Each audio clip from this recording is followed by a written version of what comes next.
சிவாய நம. திருச்சிற்றம்பலம். ஞான ஆசிரியராகவும் ஞான குருவாகவும் எம்மை வழி நடத்தும் நம்பி ஆரூரர் திருவடிகளையும் அண்ணாமலை பெருமான் திருவடிகளையும் மனம் மொழி மெய்களால் வணங்கி மகிழ்கின்றேன். மே 4 முதல் மே 28 தேதி வரை அக்னி நட்சத்திரத்துடைய சிறப்பு நிகழ்வு நடந்து கொண்டிருப்பது நம் அனைவருக்கும் தெரியும். கண்ணுற்று செவியுற்று கொண்டிருக்கின்றோம். ஒவ்வொரு பதிகமாக பொருள் விளக்க சிந்தனையும் நாம பார்த்து வருகின்றோம். அந்த அமைப்பில் இன்று 134வது திருப்பதிகம் திருப்பரியலூர் வீரட்டம் என்ற திருத்தலத்திற்கு உரித்தான பதிக பொருள் சிந்தனையை பார்க்க இருக்கின்றோம்.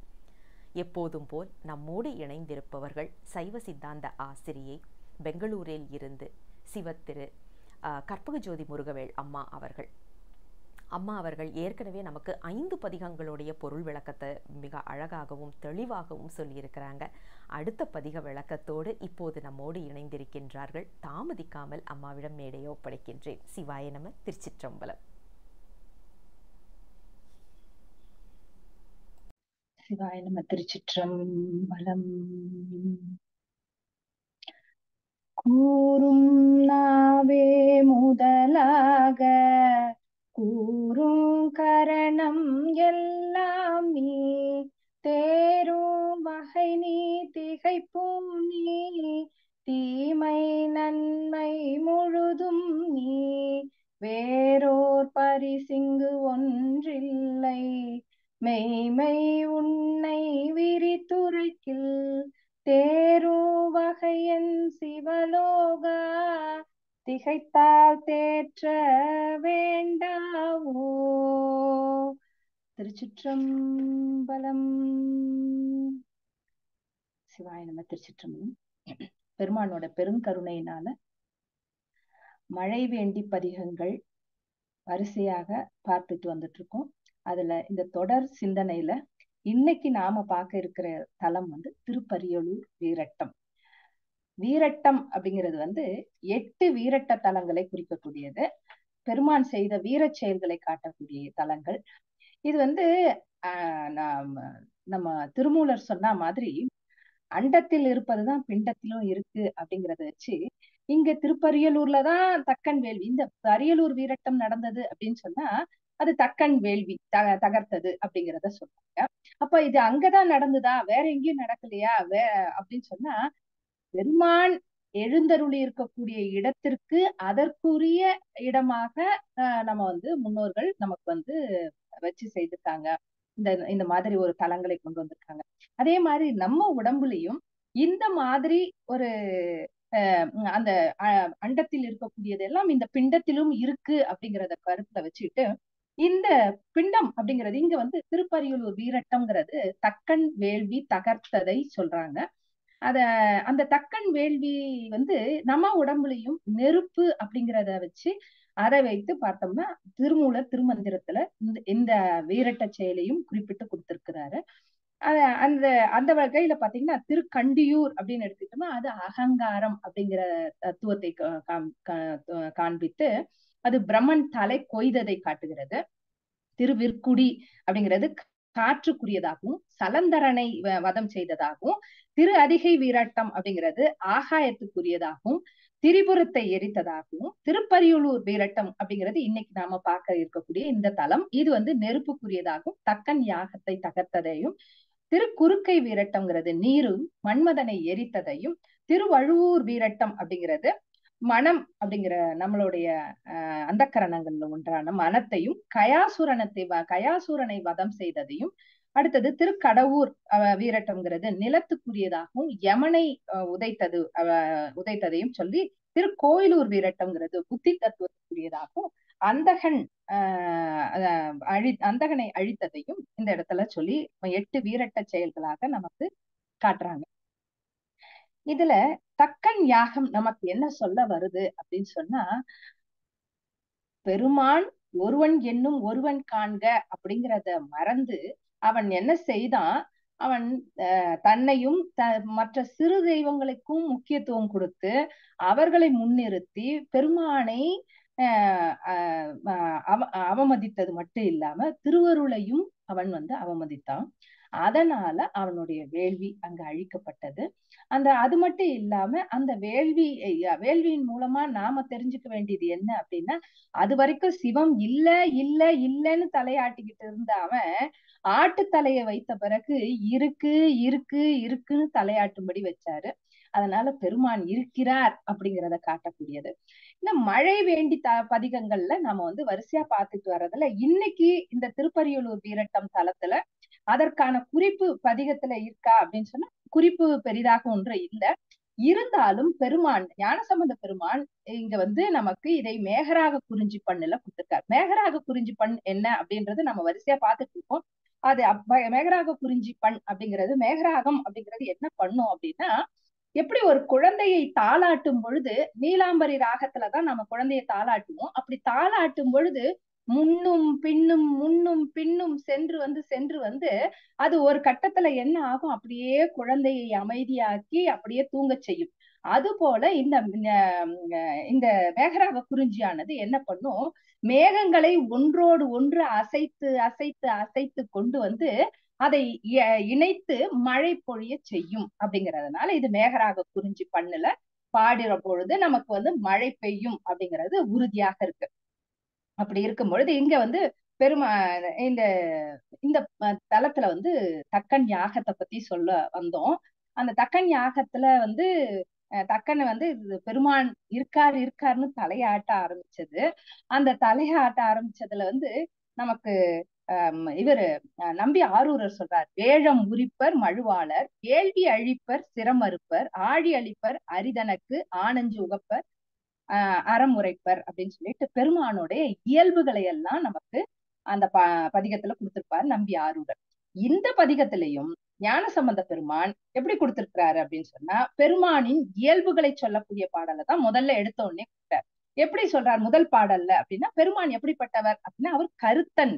அதாவது கருவாக இருக்கக்கூடியவன், அவன் கருத்தனாக இருக்கக்கூடியவன், எல்லா உயிர்களும் தோற்றத்துக்கு காரணமாக இருக்கக்கூடியவன், அனைத்து உலகங்களுக்கும் தலைவனாக இருக்கக்கூடியவன், மேலும் அவன் கருத்தன் கடவுள் அப்படின்னு சொல்றாரு. அப்ப அந்த எல்லா உயிருக்கும் உயிராகவும் இருக்கக்கூடியவன் அவன் அப்படின்னு. கடவுள் அப்படின்னு சொன்னா என்ன அப்படின்னா, கட உள்கட என்பதுதான் கடவுளாக மாறியது அப்படின்னு பாக்குறோம். அப்படி கடவுள் அப்படிங்கிறது என்னன்னா, எல்லா உயிர்களையும் தனக்குள் வைத்துக் கொண்டு எல்லா உயிர்களுக்குள்ளாகவும் இருக்கக்கூடியவன் அவன். அதனால கடவுள் அப்படிங்கிறது அந்த சொல்லு பொருளாக இருக்கு. அடுத்தது கருத்தன் கடவுள் கனலேந்தி ஆடுதல் அப்படிங்கிறது என்ன அப்படின்னா, அவன் ஆடக்கூடியது எதற்காக, பெருமான் ஆடுவது ஐந்தொழில் செய்வதற்காக.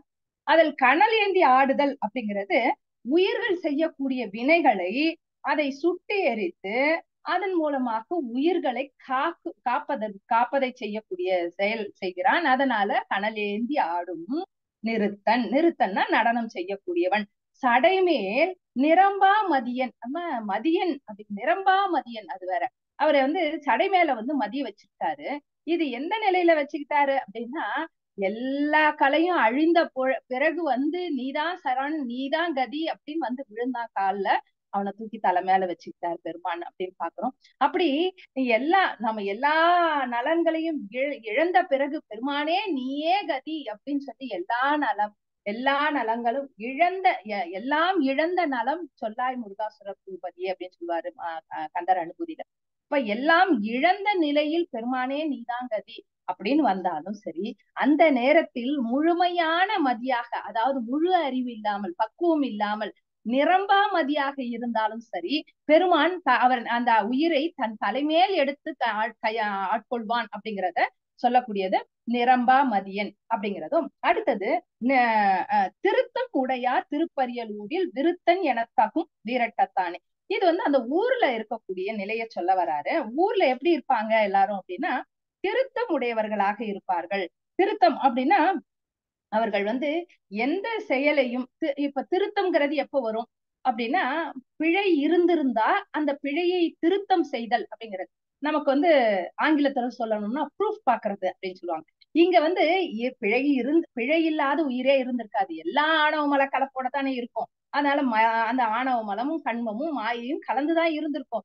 அப்படி இருக்கிற அந்த உயிர்கள் அந்த மலர் பிணிப்பில இருந்து மீண்டு வெளியில வந்து பெருமான் திருவடியே சரண் என்று இருக்கக்கூடிய உயிர்கள். அதனால அங்க திருத்தம் உடையார் திருப்பரியலூரில் விருத்தன் அப்படின்னா, விருத்தன்னா அவன் தொன்மையானவன். எந்த காலத்துல இருந்து இருக்கானே தெரியாது, யார் ஊர்ல எப்ப வந்து சேர்ந்தாருன்னு தெரியல. முன்னோ பின்னோ முன்னோ பின்னோ அப்படின்னு கேட்பாரு நம்ம அப்பர் பெருமான். அத போல விருத்தனாக விருத்தன் எனத்தகும் வீரட்டத்தானே, வீரட்டனாக இருக்கக்கூடிய பெருமானே அப்படின்றது முதல் பாடல்ல சொல்லிட்டு, அடுத்த பாடல்ல இந்த தலம் வந்து திருப்பரியலூர் வீரட்டம் அப்படிங்கிறது வந்து வீரச் செயல் செய்த தலம். இந்த வீரச் செயல்ங்கிறது எப்படிப்பட்டது? பெருமானின் வீரத்தை காட்டுது.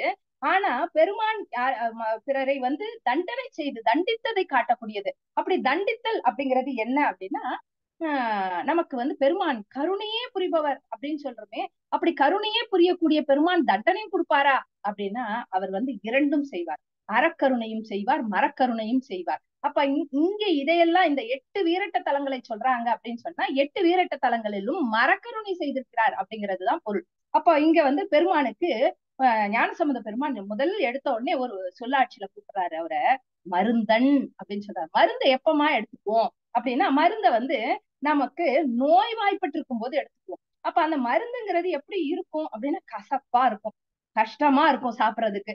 இருந்தாலும் நோயை தீர்ப்பதற்காக எடுத்துக்கொள்ள வேண்டியது. அப்போ அந்த மருந்துங்கிறது ஒண்ணு வாய் வழியாக எடுத்துக்கொள்றதாக இருக்கலாம், ஊசி மூலமாக போறதாக இருக்கலாம், இல்ல நோய் முதிர்ந்து இருந்ததுன்னா அது வந்து அறுவை சிகிச்சையாகவும் இருக்கலாம். ஆக மருந்தனாக இருக்கக்கூடியது அப்படின்னா, அவன் மரக்கருணை செய்யக்கூடியவனாக இருக்கக்கூடியவன் அப்படின்னு சொல்றாரு இந்த இடத்துல. மருந்தன், அமுதன். அப்ப மருந்தனாக இருக்கக்கூடிய அவனேதான் உயிருக்கு உயிராக அமுதனாகவும் இருக்கக்கூடியவன், உயிரை காக்கக்கூடிய அமுதமாகவும் இருக்கக்கூடியவன் அப்படின்றாரு. அடுத்தது வந்து மயானத்துள் மைந்தன். மைந்து அப்படின்னு சொன்னா வலிமையானவன். மயானத்துள் மைந்தன் அப்படின்னு சொன்னா, அவன் வந்து சங்கார காலத்துல அவன் எல்லா உயிர்களும் அழிந்துபட்ட பிறகும் தான் ஒருவன் மட்டுமே நிலைத்து இருந்து எல்லா உயிர்களின் சாம்பலும் அவனிடம் அடைக்கலமாகுமாறு இருக்கக்கூடியவன். அதனால அவன் மைந்தன், அதுவும் மயானத்தில் மைந்தன். மயானத்துள் மைந்தன் பெருந்தன் புனல் சென்னி வைத்த பெருமான். அவர் சென்னியில தலையில என்ன வச்சிருக்கார் திருச்சடையில அப்படின்னு சொன்னா, பெரும் தன், பெரும் அதிகப்படியான தன் அப்படிங்கிறது குளிர்ச்சியான புனல், கங்கையை வைத்திருக்கிறார். பெரும் தன் புனல் சென்னி வைத்த பெருமான் அப்படின்னு சொல்லி கங்கையை தலையில் சொல்லியிருக்கக்கூடிய அழகை சொல்லிட்டு, அடுத்தது என்ன சொல்றாரு? திருந்து மறையோர் திருப்பரியலூரில் விரிந்த மலர்ச்சோலை வீரட்டத்தானே அப்படின்னு. அப்ப திருந்து அப்படிங்கிறது இங்க என்ன சொல்ல வர்றாருன்னா, ஒழுக்கத்தில் சிறந்த அந்த மறையோர் வாழக்கூடிய அந்த அந்த நிலையில சொல்றாரு. அப்போ இங்க இந்த இரண்டாவது பாடல்ல எப்படி பெருமானின் இயல்பை எப்படி சொல்ல வராரு அப்படின்னு சொன்னா, செடியாய உடல் தீர்ப்பான் தீவினைக்கோர் மருந்தாவான் அப்படின்னு வேற ஒரு இடத்துல சொன்ன மாதிரி, அவன் வந்து நமக்கு நம்மளுடைய நோயை தீர்த்து நமக்கு அமுதமாக இருக்கக்கூடியவன். அவனுடைய இயல்பு இந்த பாடல்ல இந்த மாதிரி எடுத்து காட்டுறாரு ஞானசம்பந்த பெருமான். அடுத்த பாடல்ல என்ன சொல்றாரு அப்படின்னா, குளிர்ந்தார் சடையன், குளிர்ச்சியான தார், தார்ன்றது மாலை, மாலையை அணிந்த சடை மாலையை சடையில் மாலையை அணிந்திருக்கக்கூடியவன், கொடும் சிலை வில் காமன் விழிந்தான் அடங்க வீந்தி எய்த செற்றான் அப்படின்னு சொல்றார். இங்க வந்து அடுத்ததா என்ன சொல்றார்? பெருமானுடைய வீர செயல்களை சொல்ற இடத்துல பாத்தீங்கன்னா, இங்க முதல் பாடல்ல வந்து பெருமான் வந்து கருத்தனாக கடவுளாக இருக்கக்கூடியவன், கனல் ஏந்தி ஆடக்கூடியவன், நம்முடைய வினையை தீர்க்கக்கூடியவன் சொல்றாரு. வினையை அழித்தல் அப்படிங்கிறது நம்மால முடியுமா? அவன் ஒருவனால மட்டுமே செய்யக்கூடிய செயல்களை எல்லாம் வரிசையா எடுத்து காட்டிட்டு வராரு. அப்படி இந்த 2வது பாடல்ல என்ன சொல்றார்? அவன் ஒருவனால மட்டும்தான் கங்கையை தலையில அடக்கி வைக்க முடியும், அதனால அந்த செயலை சொல்றாரு. அடுத்து இந்த பாடல்ல என்ன சொல்றாரு? குறுக்கை வீரட்டத்துக்கு உரிய தலத்துக்குரிய வீரட்ட செயலான மன்மதனை எரித்ததை சொல்ல வர்றார். மன்மதனை எரித்தார். ஆனா ரதி வந்து வேண்டின உடனே அவனை மீண்டும் அவள் கண்ணுக்கு மட்டும் புலப்படுமாறு செய்தான். அப்போ இதுக்கு வந்து மன்மதனுக்கு என்ன சொல்றாரு மாணிக்கவாச பெருமான் என்ன சொல்றாரு அப்படின்னா, தக்க நற்காமன் தனது உடல் தழல் எழ விழித்த அப்படின்னு சொல்ற. அவன் நல்லவன், நல் காமன் அப்படின்னு சொல்லி மாணிக்கவாசகர் சொல்லியிருக்காரு. எதனால அவன் நல்லவன் அப்படின்னு சொல்லி பார்த்தோம்னா, அவன் வந்து நேரா போய் பெருமான் மேல காம அவனுக்குரிய செயலை செய்யறதா, மயக்கத்துக்கும் காமத்துக்குரிய அந்த அம்பினை எய்ய முடியுமா? தெரியாது, எய்ய முடியாதுங்கிறத அவன் சொன்னான். ஆனா பக்கத்துல இருந்த தேவர்கள் இந்திரனும் திருமாலும் பிரம்மனும் எல்லாரும் என்ன சொன்னாங்க, பெருமான் எழுந்து வந்தாதான் முடியும் அப்படின்னு சொல்லி, சூரனை வதம் பண்ணணும், அதுக்கு பெருமான் வரணும், வெளியில வரணும், அவனை பெருமானை எழுப்பணும், அதனால நீ வில்ல அனுப்பணும், அப்படியே அம்பு அனுப்பணும் அப்படின்னு சொல்லி பண்ணிக்கணும், அம்பு எய்யணும் அப்படின்னு சொல்லி சொன்ன உடனே அவன் வந்து இல்லைன்னா நாங்க உன்னை கொன்னுடுவோம் அப்படின்னு சொல்றாங்க. அதனால காமன் வந்து உங்க கையால நான் இறக்கறதை விட பெருமான் கையால இறக்குறதே பெருமை அப்படின்னு சொல்லிட்டுதான் போய் அங்க அம்பு எய்துறானாம். அதனால அவன் வந்து தக்க நல் காமன்னு 2 அடைமொழியோட கொடுத்திருக்காரு நமக்கு மாணிக்கவாசகர் பெருமான். இதையே வந்து நமக்கு அபிராமி அந்தாதிக்கு என்ன சொல்லுவாங்கன்னா, துணை ரதிபதி சாயமானது அவசியமாக முன் பார்த்தவர்த்தம் மதிசயமாக அன்றோ வாமபாகத்தை வகியது அப்படின்னு சொல்லி சொல்லுவாங்க. அதாவது அங்க ரதி வந்து சொன்ன உடனே அவள் வந்து வேண்டி அழுது கேட்ட உடனே பெருமான் கருணை புரிந்து அவனை வந்து மீண்டும் உயிர் பெறச் செய்து, ஆனா உயிர் பெற்றாலும் அவன் மற்றவர்கள் கண்ணுக்கு தெரியாதவனாக இருப்பான் அப்படிங்கிறதையும் சொல்லி கொடுக்க. அதனால இங்க வந்து குளிர்ந்தார் சடையன் கொடும் சிலை வில் காமன், கொடும் சிலை வில் காமன், அது கொடு அப்படின்னா வளைந்த, வளைந்த வில்லினை உடைய அந்த வில்லினை உடையவன் சிலை வில் காமன் விழிந்தான், விழிந்தான் அவன் விழிந்தான் அடங்க வீந்தி எய்த, விழிந்தான்னா இறந்தான், இறந்தான் இறந்து வீந்து எய்த அப்படின்னா இறந்து மீண்டும் பின்னரும் வர, வீந்து எய்த செற்றான் தெளிந்தார் மறையோர் திருப்பரியலூரில் மிளிர்ந்தார். தெளிந்தார் அப்படிங்கிறது என்ன அப்படின்னு சொன்னா, நமக்கு சித்தாந்தம் சொல்லக்கூடியது என்ன அப்படின்னா, முதல்ல கேட்டல் அப்படிங்கிறது நடக்கும். கேட்டல்னு நடந்த பிறகு கேட்டல், சிந்தித்தல், அதற்கு பிறகு தெளிதல். எது நமக்கு ஞான நூல்களை ஞான ஆசிரியர்கள் மூலமாக கேட்கணும். கேட்க கேட்க கேட்க என்ன ஆகும் அப்படின்னா, அந்த கேட்டது வந்து உள்ள நமக்கு ஒரு சிறு சிறு துளிகளாக நம்ம மனதுல பதிய ஆரம்பிக்கும். அப்படி பதிய ஆரம்பித்த பிறகு அந்த சிந்தனையே மீண்டும் மீண்டும் என்ன சொன்னாங்க நம்ம ஆசிரியர் பெருமக்கள் என்ன சொன்னாங்கன்றது சிந்திக்க ஆரம்பிக்கிற பொழுது அந்த சிந்தனையானது தொடர்ந்து அதற்கு பிறகு என்ன ஆகும், உயிருக்கு ஒரு தெளிதல் நிலை வரும், தெளிவு கிடைக்கும். பெருமான் ஒருவனே, இந்த பொருள், இந்த உடல் கருவி கரணம் எல்லாம் சடம், இது எல்லாம் விட்டு நாம நீங்கி இருக்க வேண்டும், உயிர் வேறு உடல் வேறு அப்படிங்கிற சிந்தனை எல்லாம் நமக்கு தெளிதல்ன்றது அப்பதான் வரும். அப்ப அந்த தெளிதல் அததான் இங்க வந்து என்ன சொல்றாரு, தெளிந்தார் மறையோர் திருப்பரியலூரில். அப்போ குளிர்ந்தார் சடையன் கொடும் சிலை வில்காமன் விழிந்தான் அடங்க வீந்தி எய்த செற்றான் தெளிந்தார் மறையோர் திருப்பரியலூரில் மிளிர்ந்தார், அப்படியே விளங்கி தோன்றுகிறார், மிளிர்ந்தார் மலர்ச்சோலை வீரட்டத்தானே. அந்த மலர்ச்சோலை மலர்ச்சோலை இருக்கக்கூடிய அந்த வீரட்டத்தில் இருக்கக்கூடிய பெருமான் அப்படின்னு சொல்றாரு இந்த 3வது பாடல். 4வது பாடல்ல என்ன சொல்றாருன்னா, பெருமானின் இயல்பு என்ன அப்படின்னு சொல்லி கேட்டோம்னா உடனே நமக்கு தெரிந்தது முதல்ல சொல்லக்கூடியது, அவர் பிறப்பு இறப்புக்கு அப்பாற்பட்டவர். நம்ம எல்லாம் பிறப்பு இறப்புக்குள்ள வருவோம், அவர் வரமாட்டார் அப்படின்னு சொல்லி, அதத்தான் இங்க வந்து பிறப்பு ஆதி இல்லான் அப்படின்னு சொல்லி பெருமானின் இயல்பை சொல்றாரு. பிறப்பு ஆதி இல்லான், பிறப்பு அப்படிங்கிறதோ ஆதி அப்படிங்கிறதோ இல்ல. பிறப்புன்னு சொன்னோம்னா என்றைக்கு பிறந்தார் அப்படின்றது வந்து ஆதிங்கிறது தெரியும், அந்த ஆதிங்கிறது அவருக்கு கிடையாது, முதல் அப்படிங்கிறது கிடையாது. முதலும் இல்லாதவர் முடிவும் இல்லாதவராக இருக்கக்கூடியவர். அதனால அவர் முடிவும் இல்லாதவன்றத சொல்றதுக்காக வேண்டி பிறப்பு ஆதி இல்லான். பிறப்பு ஆதி அப்படிங்கிறது என்னன்னா, பிறப்பு முதலாய அப்படிங்கிறது, பிறப்பு முதலாய இறப்பும் இல்லாதவன் அப்படிங்க. பிறப்பு ஆதி இல்லான் பிறப்பார் பிறப்பு சிறப்பாதி அந்தம் செல செய்யும் தேசன் அப்படிங்க. பிறப்பார், பிறக்கிறவங்க யாரு அப்படின்னா இந்த உயிர் தான்.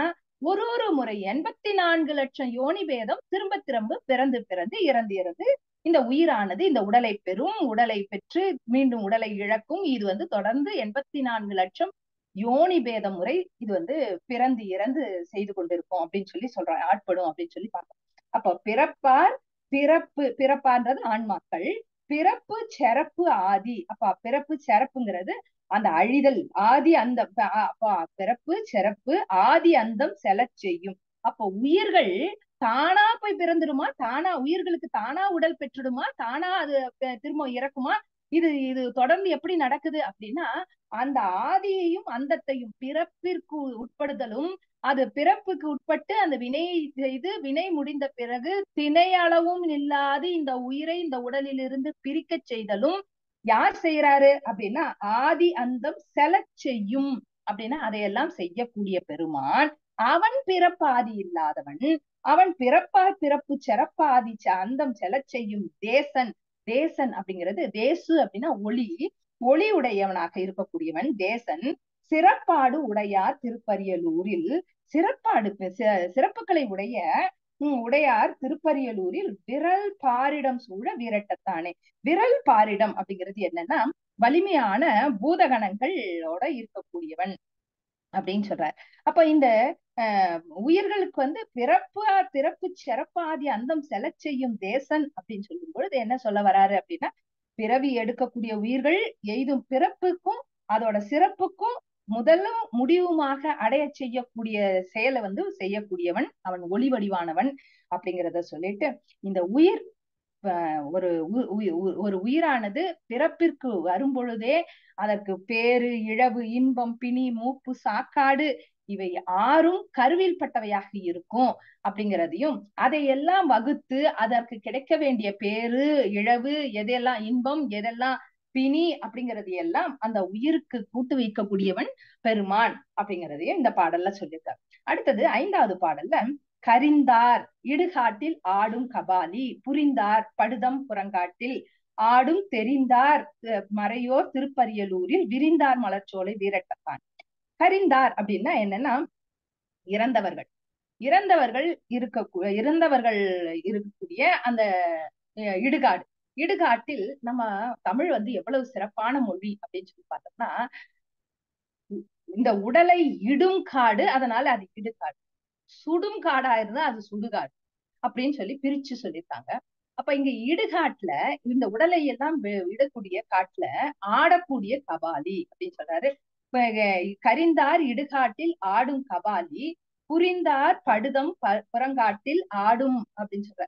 அதாவது கபாலி புரிந்தார், இந்த படுதம் புரிந்தார். இங்க என்ன படுதம்னா கூத்து, படுதம் புறங்காட்டில் ஆடும் புரிந்தார்.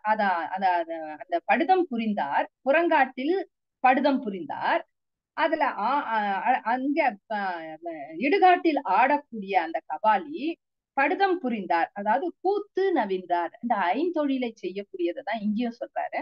அந்த இறந்தவர்கள் இருக்கக்கூடிய இடம் அப்படின்னு சொன்னா அது சங்காரம் செய்யக்கூடிய, மகா சங்காரம் செய்யக்கூடியது. அந்த கபாலிங்கிற சொல்லு எப்ப வரும் அப்படின்னு சொன்னா, கபாலங்களை கையில் ஏந்தி இருக்கக்கூடிய நிலையில சொல்றாரு. அப்ப யாருடைய கபாலத்தை கையில ஏந்திருப்பார், மாலையாக அணிந்திருப்பார் அப்படின்னு சொல்லி பார்த்தோம்னா, பிரம்மன் தலை, திருமால் தலை, இவர்களுடைய தலையெல்லாம் மாலையாக அணிந்திருப்பார். அதனால கரிந்தார் அப்படிங்கிறது அவர்களை சொல்லி, இறந்தவர்களாக சொல்லி, மகா சங்காரம் செய்யக்கூடிய இடத்தை இடுகாடு என்று சொல்லி, அந்த இடத்தில் ஐந்தொழில் செய்து புனரூர்பவம் செய்யக்கூடியவர். அதனால புரிந்தார் படுதம் புறங்காட்டில் அப்படின்னா, புரிதல் அப்படிங்கிறது செயல். அந்த செய்தல் என்ன செய்தாரு அப்படின்னு சொன்னா, விரும்பி செய்தார். எதை விரும்பி செய்கிறார் அப்படின்னா, ஐந்தொழிலை விரும்பி செய்கிறார். உயிர்கள் மீண்டும் இந்த உலகத்தில் பிறந்து அதற்குரிய வினையை கழித்து பெருமான் திருவடியை அடைய வேண்டும்ன்றதுக்காக படுதம் புறங்காட்டில் ஆடக்கூடியவராக அதை புரிகிறார் அப்படின்னு சொல்றாரு. அடுத்தது தெரிந்தார் மறையோர் அப்படின்னு. தெரிந்தார் அப்படிங்கிறது என்ன அப்படின்னா, முன்னாடி ஒரு பாட்டுல நம்ம தெளிந்தார் அப்படின்னு பார்த்தோம், இங்க தெரிந்தார்னு கொடுக்குறாங்க.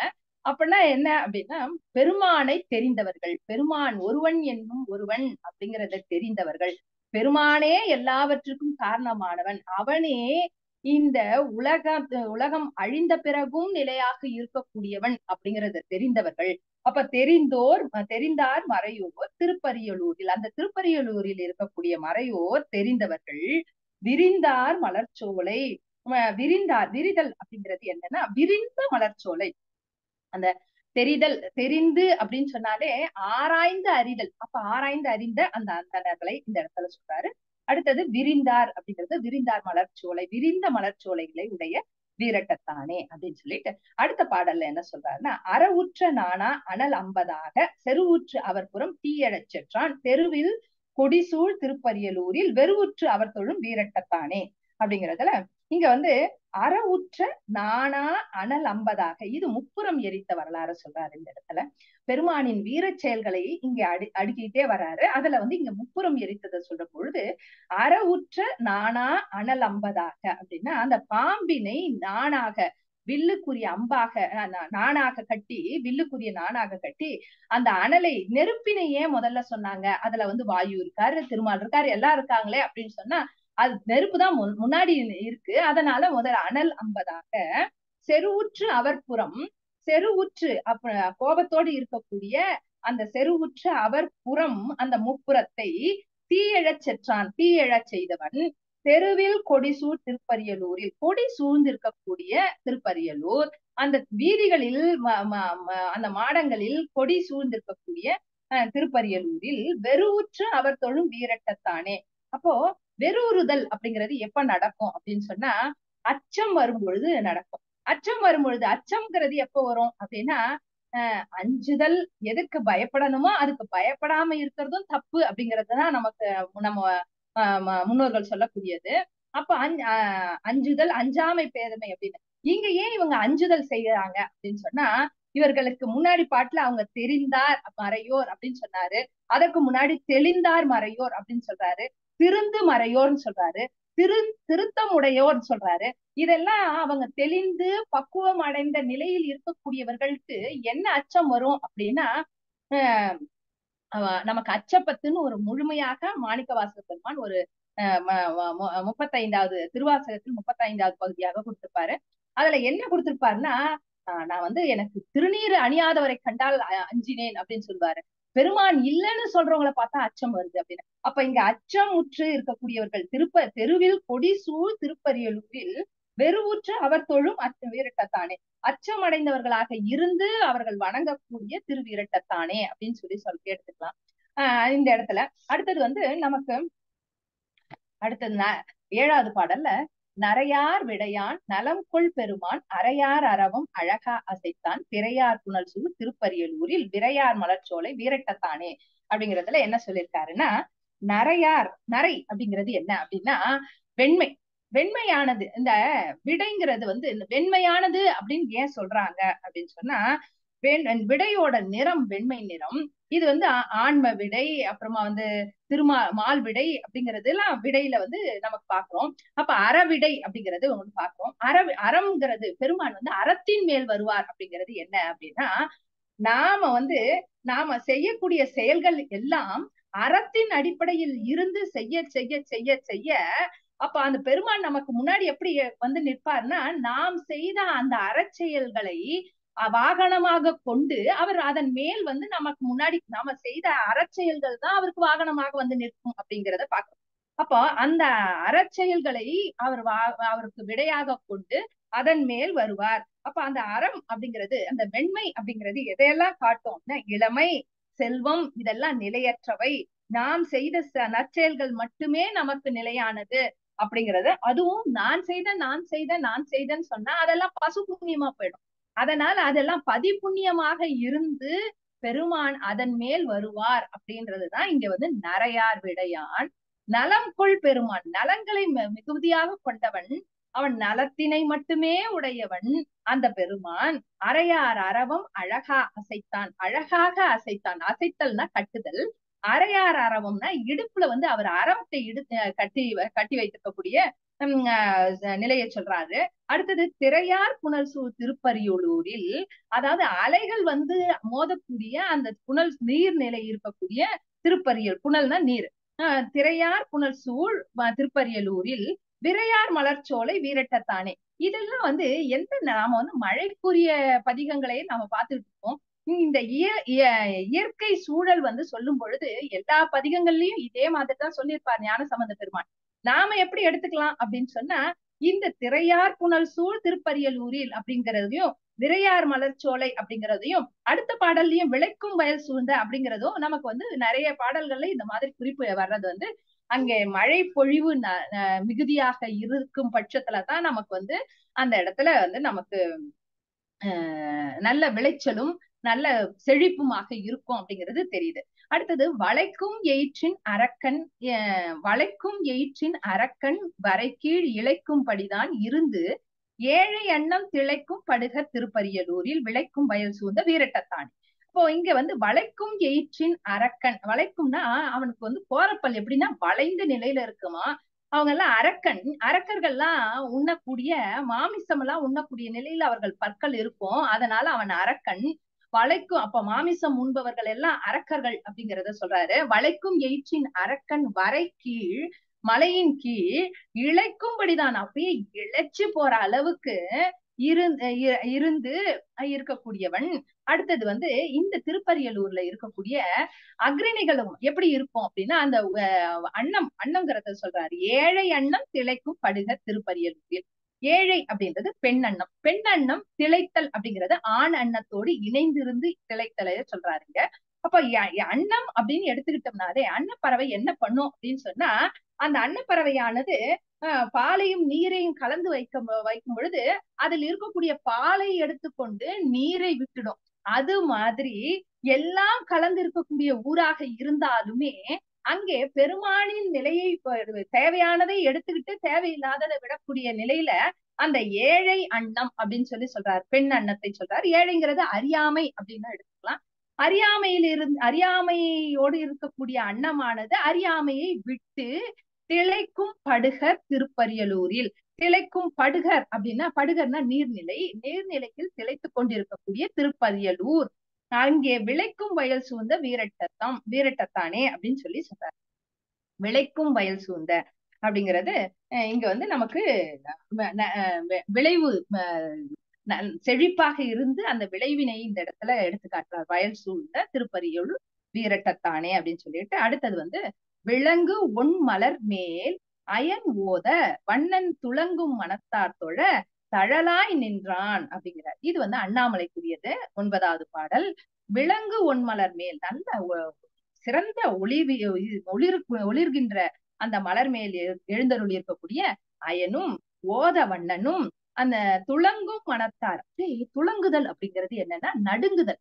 நடுங்கும் மனத்தார் எதற்காக நடுங்கினாங்க? நான் தேடுறேன் அடியும் முடியும்னு சொல்லி நம்ம பாட்டு கிளம்பிட்டோமே, நாம தேடிக்கிட்டே போறோமே, எங்க இருக்குன்னே தெரியலையே அப்படின்னு நடுங்கி போய் நிக்கிறாங்க. நடுங்கும் மனத்தார் தொழ, அப்படியே தொழும் பொழுது அவர்களுக்கு தழலாய் நின்றான், தழப்பிழம்பாக எழுந்து நின்ற பெருமான் அப்படின்னு சொல்லிட்டு, இளம் கொம்பனாலோடு இணைந்தும் பிணைந்தும் விளங்கும் திருப்பரியலூர் வீரட்டம் அப்படின்னு சொல்றாரு. அடுத்து இளங்கொம்பனாள் அப்படிங்கிறது உமையம்மையர்.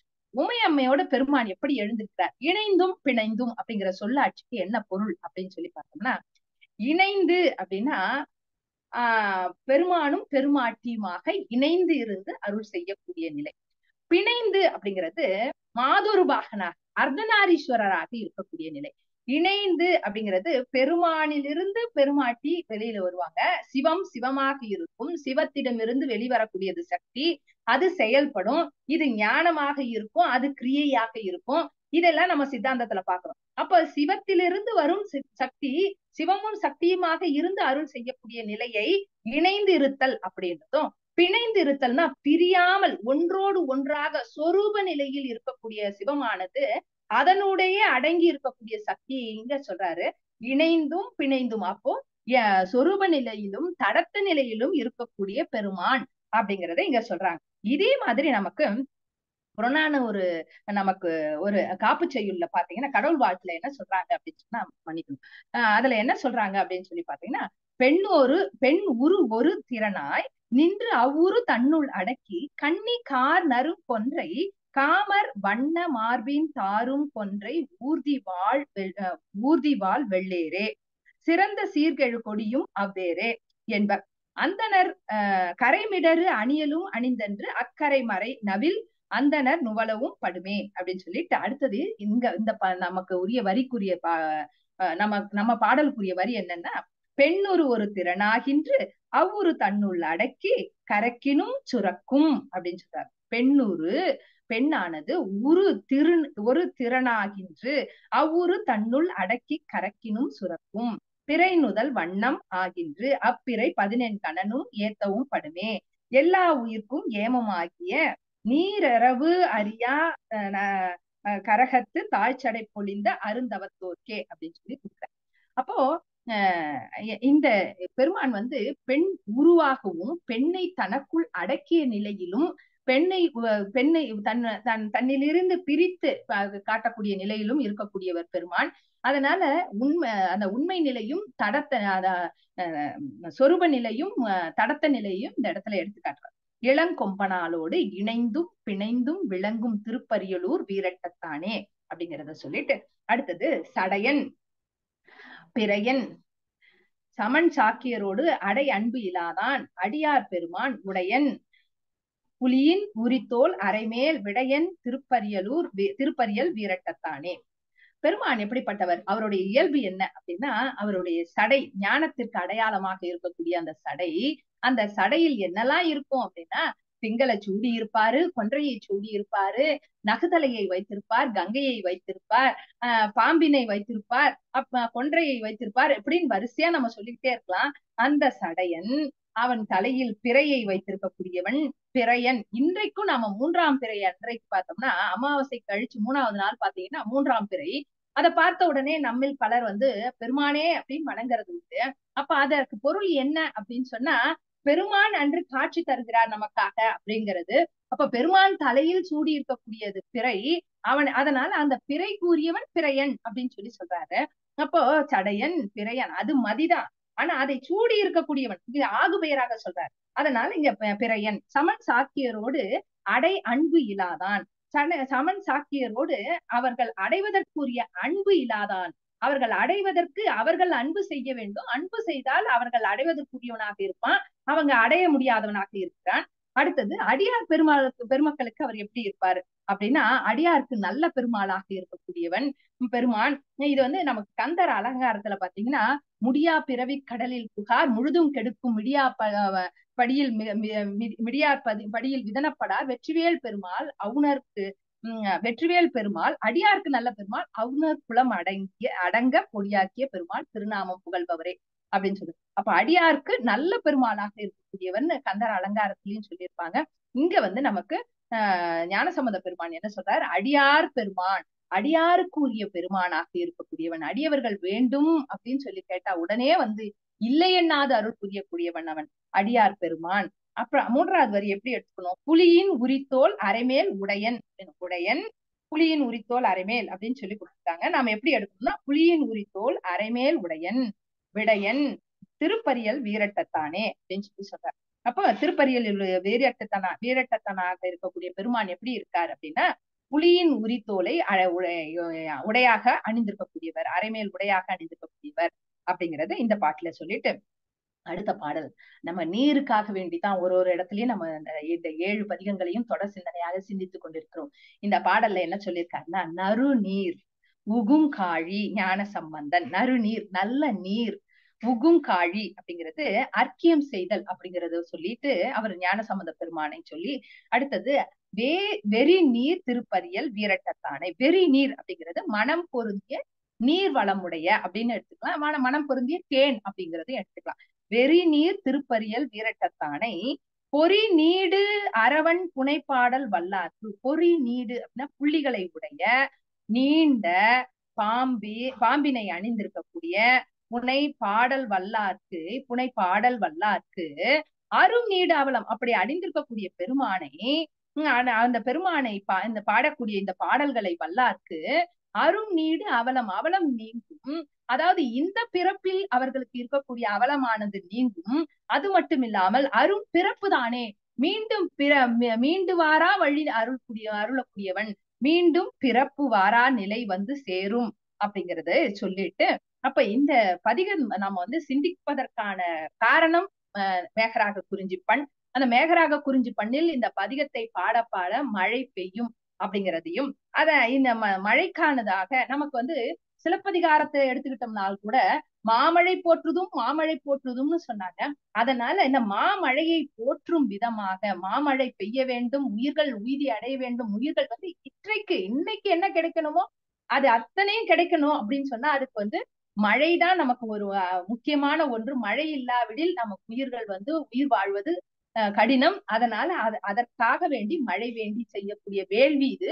அந்த வேள்வியில வந்து நம்ம வந்து வேள்விங்கிறது எப்ப செய்யணும்? பூஜை நமக்கு வந்து உயிர் வாழ்வதற்காகவும் அந்த அடிப்படை அத்தியாவசியத்திற்காகவும், அது மட்டும் இல்லாம பூஜை செய்வதும் அடியவர்களுக்கு அத்தியாவசியம். அதை பூசைங்கிறது வந்து நமக்கு இங்க எப்படி சொல்லியிருக்காரு நாவுக்கரசு பெருமானா, நீற்றினை நிறைய பூசி நித்தலும் நியமம் செய்து ஆற்று நீர் புரிந்து ஆட்டக்கூடிய நிலையை வேணும் அப்படின்னு. அப்படி புரிந்து ஆட்டக்கூடிய அந்தணராக இருந்த மாணிக்க அருள் செய்த வரலாறுன்னு சொல்றாரு. அப்போ நமக்கு நம்ம பூசை செய்வதற்கு பூவும் நீரும் அவசியமானது. அதற்குரிய மழை வேண்டி நம்ம தொடர்ந்து இந்த பதிகங்களை நம்ம சிந்தனை செய்வோம் என்பதை சொல்லி இந்த மொழிவை நிறைவு செய்கிறேன். திருச்சிற்றம்பலம்.